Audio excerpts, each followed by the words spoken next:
হযরত মাওলানা আব্দুর রশিদ হাফিজাহুল্লাহ। এই পর্যায়ে আমাদের সামনে বক্তব্য পেশ করছেন বাংলাদেশ ইসলামী আন্দোলনের কোনাবাড়ী থানার সাধারণ সম্পাদক হযরত মাওলানা আব্দুর রশিদ হাফিজাহুল্লাহ।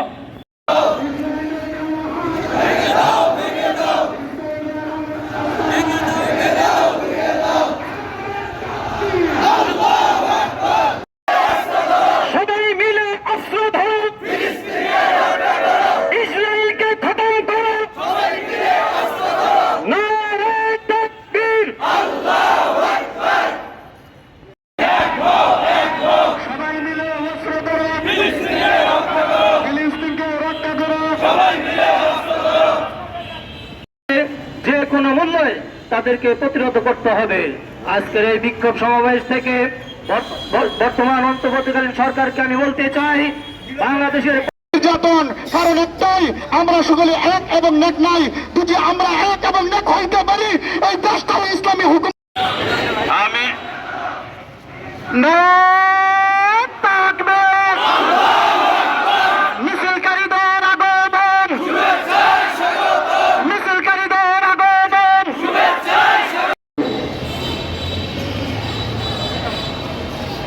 আমি লম্বা চূড়া বক্তৃতা দেব না।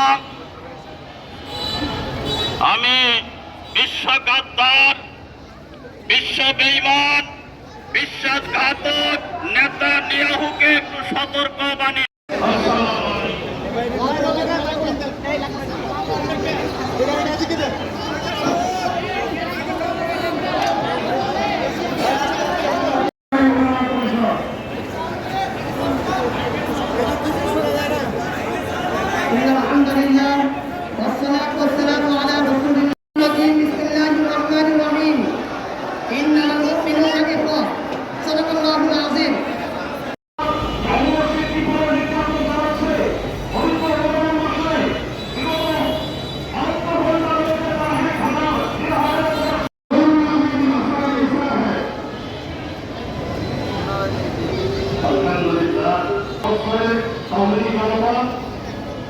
আমরা সেই জন্য এখানে বিক্ষোভ কর্মসূচিতে অংশগ্রহণ করেছি।